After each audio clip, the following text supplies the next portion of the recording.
नमस्कार दोस्तों, मैं Lalita Agarwal PSSM blessings audio team Kolkata से बोल रही हूँ। पिछले ऑडियो में हमने जाना कि टॉरकॉम जी स्कूल में बच्चों की सफाई और परिवर्तन को लेकर सोच रहे हैं और अपनी बात वहाँ के लोगों के सामने रखते हैं। ऑडियो नंबर 71 में हम इसी घटना को आगे बढ़ाते हैं। टॉरकॉम जी बताते हैं, 1 महीने हमने बहुत अच्छा गुजारा। 1 महीने बाद बड़ी कठिनाई शुरू हो गई। वहाँ का एक राजनीतिक दल अपना फ्लैग ले आया और स्कूल के दरवाजे पर लगाकर चला गया और कहा कि स्कूल उनकी पार्टी का है, दूसरी पार्टी बीच में नहीं आनी चाहिए। मुझे नहीं पता किसने किया और क्यों किया, लेकिन उस दिन दोपहर को हर पार्टी के 3 लोग और दूसरी पार्टियां भी आ गई और मुझसे झगड़ने लगे कि मैंने उस व्यक्ति को अपना फ्लैग लगाने की अनुमति क्यों दी। उन लोगों ने वह फ्लैग उतार दिया और उसे पोस्ट से उतार कर फाड़ दिया। मैंने कहा कि पहले तो मुझे पता ही नहीं कि किसने लगाया, मैंने तो देखा भी नहीं। दूसरी बात यह है कि मुझे यह भी नहीं पता कि फ़्लैग क्यों लगाया गया। तीसरी बात यह कि फ़्लैग लगने या न लगने में मैं कहीं भी इंटरेस्टेड नहीं हूँ। मेरा पूरा इंटरेस्ट सिर्फ बच्चों में है। वहाँ की पूरी कम्युनिटी अपसेट हो गई और एक दूसरे से झगड़ने लगी। एक पार्टी कह रही थी कि हैरोटिन हमारा है, दूसरी पार्टी कह रही थी कि वह हमारे साथ है। और वह आदमी जो सबसे पहले मुझे स्टेशन पर मिला था, कह रहा था कि मेरे पिता और मेरी पूरी पीढ़ी उसकी पार्टी से जुड़ी हुई है, इसलिए हैरोटिन उन लोगों का है। मैं घर भागा और कई रातों तक सो न सका। मुझे समझ में नहीं आया कि मैं उन लोगों के साथ क्या करूं। कुछ समय बाद एक दिन रविवार के दोपहर को मैंने उन सभी को स्कूल में बुलाया और विस्तार से बताया कि उनके बीच का आपसी झगड़ा और मतांतर मुझे हतोत्साहित कर रहा है और वे अगर इसी तरह करते रहे तो मैं स्कूल छोड़ने की सोच रहा हूँ। मैंने कहा, आप लोग जिस भी आइडियोलॉजी को मानते हैं उसे लेकर बाहर झगड़ सकते हैं, लेकिन स्कूल को न्यूट्रल रहना चाहिए। स्कूल में हम आर्मेनियंस के लिए और लोगों के लिए, चाहे वह कहीं के भी हों, सिर्फ़ और सिर्फ प्रेम सिखाते हैं। जब तक मैं यहाँ हूँ, मैं यह सहन नहीं करूँगा कि बच्चों को आप किसी भी तरह का आदर्शवाद या राजनीतिक दृष्टिकोण सिखाएं। उन्होंने सुना, उन्होंने तर्क भी किया, लेकिन मैंने कहा, मैं एक निष्कर्ष पर पहुँचना चाहता हूँ और मैं चाहता हूँ कि आप आपस में बात कर मुझे बता दें।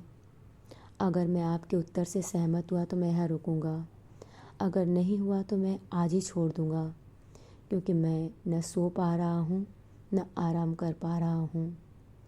बच्चों की और आप लोगों की सभी समस्याओं को सुलझाने की जिम्मेदारी मेरे ऊपर है और उसके बाद आप लोगों की खुद की बनाई हुई समस्याएं, एक दूसरे की निंदा और एक दूसरे को नीचा दिखाने की प्रवृत्ति, यह बहुत अनहेल्दी कंडीशन है जिसे झेलने के लिए मेरा मन और मेरा शरीर दोनों ही आदी नहीं हैं।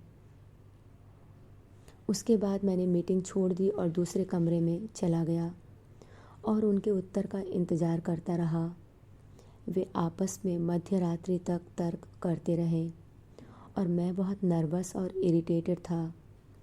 मुझे नहीं समझ में आ रहा था मैं क्या करूं। मुझे यह भी नहीं मालूम था कि मैं कहाँ जाऊं। मुझे नहीं मालूम था कि इस शहर में मैं दूसरा क्या काम कर सकता हूं। वह शहर जिसमें ज़्यादातर जॉर्डेनियन अरब थे और आर्मेनिया की कुछ दूसरी माइनॉरिटी और आर्मेनियंस। मुझे यह भी लग रहा था कि शायद ही कोई पार्टी मुझे काम दे अगर मेरे काम से उनके इंटरेस्ट को खतरा महसूस होता है। इसलिए मैंने मध्य रात्रि होने तक इंतज़ार किया। मध्य रात्रि में उनकी आवाज़ें आनी आहिस्ता आहिस्ता कम हो गई। उसके बाद उन्होंने मुझे बुलाया और कहा, हमारे पास निष्कर्ष है। हम समझते हैं कि तुमने जो प्रस्ताव दिया है वह सही है और अब से हम स्कूल के साथ कहीं भी इंटरफेयर नहीं करेंगे। हम स्कूल को तुम्हारे हाथ में सौंप रहे हैं। लेकिन हम तुम्हारे ऊपर नज़र रखेंगे और अब से तुम एक कमेटी तैयार करोगे जो पूरी तरह निष्पक्ष है, जिसके लोगों का इन दलों में कोई इंटरेस्ट न हो। अगर तुम हमारे बच्चों को बेहतर और शिक्षित बना सको तो हमें तुम पर बहुत गर्व होगा। मैं बहुत खुश हुआ। मैंने उनको उनके डिसीजन और दूरदृष्टि के लिए बधाई दी और घर चला गया। उस रात मैं बहुत अच्छे से सो सका। दूसरे दिन मैंने एक बोर्ड बनाया, स्कूल के लिए एक नया बोर्ड, और इसमें सभी व्यापारी और दूसरे स्कूल के शिक्षक थे। सिर्फ आर्मेनियंस नहीं, अरबिक और दूसरे इंग्लिश स्कूल के भी। हम बैठे और हमारी फर्स्ट मीटिंग हुई। पहली ही मीटिंग में यह डिसाइड किया गया कि किसी भी राजनीतिक आदर्शवाद को स्कूल में प्रवेश करने नहीं दिया जाएगा। यहाँ तक कि किसी राजनीतिक दल के विरुद्ध बोलने की इजाज़त भी नहीं रहेगी, ताकि राजनीति को स्कूल से बाहर रखा जा सके और हमारा पूरा ध्यान बच्चों के स्वास्थ्य, समृद्धि और सुंदरता पर केंद्रित रहे। दूसरी चीज़ जो हमारे एजेंडा में थी वह यह कि यहाँ से मूव कैसे किया जाए। इसलिए हमने निश्चय किया कि 3 समृद्धशाली और प्रभावशाली लोग जाएंगे और हमारे लिए एक नई जगह खोजेंगे। 1 या 2 महीने बाद उन्हें एक सुंदर प्रसाद मिला जो नया ही बनकर तैयार हुआ था और जो एक अरब व्यक्ति का था। मैं एक ट्रांसलेटर के साथ वहाँ गया और उससे बात की। जब उसे पता चला कि मैं मोनास्ट्री से आया हूँ तो बोला, मैं अपनी तरफ से पूरी कोशिश करूँगा कि स्कूल यहाँ शिफ्ट हो जाए। यहाँ 10 कमरे थे और यह हमारे लिए काफ़ी था। इसके अलावा यहाँ एक बहुत सुंदर मैदान भी था जहाँ बच्चे खेल सकते थे और इसका आनंद ले सकते थे। उसके साथ बात करने के बाद मैं प्रीस्ट के पास गया जो जॉर्डन का हेड प्रीस्ट था। वह स्कूल का भी हेड था, लेकिन वह मृत समारोह, नामकरण समारोह, शादियों और बहुत सारे दूसरे कामों को लेकर इतना व्यस्त था कि स्कूल का काम उसके लिए सुखकर नहीं रह गया था। जो भी हो, मैंने उसे भी समझाया और उसे ट्रस्टी बोर्ड का प्रेसिडेंट नियुक्त किया। हम वापस आए और हमने निश्चय किया कि इस जगह को हम भाड़े पर दे देंगे और अपना नया स्कूल शुरू करेंगे।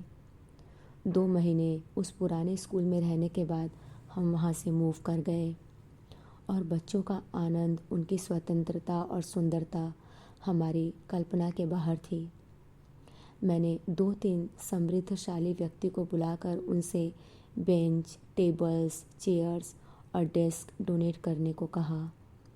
एक रूम हमने प्रीस्ट के लिए रखा। प्रीस्ट के लिए एक विशिष्ट कमरा था जिनमें उनकी किताबें और उनके ज़रूरत की सभी चीज़ें रखी गई थी। आज के लिए इतना ही। अगले ऑडियो में हम इसी घटना को आगे बढ़ाएंगे। तब तक के लिए धन्यवाद दोस्तों। आप सभी का बहुत बहुत आभार। आपका दिन शुभ हो।